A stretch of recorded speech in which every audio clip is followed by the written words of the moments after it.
Look around your room right now. Imagine trying to ask for your favorite toy, but there's a catch. You aren't allowed to use its name. Without names, communication becomes a struggle. We'd be stuck with a lot of confusing pointing and grunting to get our point across. That's where the noun comes in. Think of a noun as a magic name tag that we stick onto everything in the world. These tags help us organize things into 4 main groups. First, they name all the people we know, like a teacher, a doctor, or a baby. They also name every animal, from a tiny frog to a giant elephant. Next, nouns give names to places, like a park, a school, or a hospital. And finally, they name things, objects you can touch, like a bicycle, an apple, or that favorite toy you wanted earlier. Nouns are the foundation of our language. They provide the labels we need to identify the pieces of our world before we start building bigger stories together. Let's use these labels to build a brand new town, right here on our blackboard. To fill it up, we need some basic items. Look at this group on the board: a boy, a dog, and a street. These are called common nouns. They are the general, everyday names for any person, animal, place, or thing. These words are used for anything in that category. Any kid is a boy, any furry pet that barks is a dog, and any paved road is a street.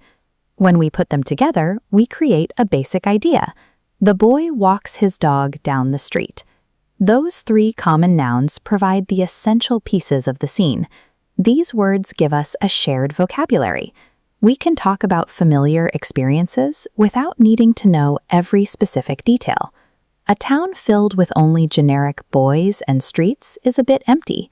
To make our world interesting, we give those things special, specific names. These are proper nouns. They are the specific, one-of-a-kind names for people, places, or things. To show they are special, they always start with a capital letter, like a VIP hat. Proper nouns identify specific, important figures in our history, like Nelson Mandela. We use the proper noun Florence Nightingale to name the exact person we are talking about, rather than just using the general word for her job.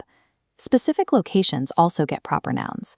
While you might see a waterfall in the woods, if you visit the border of New York and Canada, you are looking at the specific Niagara Falls. Even specific structures require these names. While a stadium is a common place to watch sports, Shea Stadium was a unique, legendary ballpark. Proper nouns elevate general items into unique individuals and landmarks. They allow us to pinpoint exactly who or what we are talking about in history and geography. Now, look back at our town. That single boy and dog look a bit lonely. Let's add more of them to make the streets busier. When we have exactly 1 boy or 1 dog, we are using singular nouns. When there is more than one, we use plural nouns. For most words, you can change a singular noun into a plural noun just by adding the letter S to the end. Our single boy becomes boys, and the dog becomes dogs. The sentence updates to match. The boys play with the dogs. This simple change to the end of a word instantly shifts the size of the world we are describing, turning a quiet street into a busy neighborhood. This is the town we've built together. By mixing common nouns, specific proper nouns, and gathering them into plurals, we've created a complete scene. Absolutely everything you interact with, every person you meet, and every place you visit is organized by these magic name tags.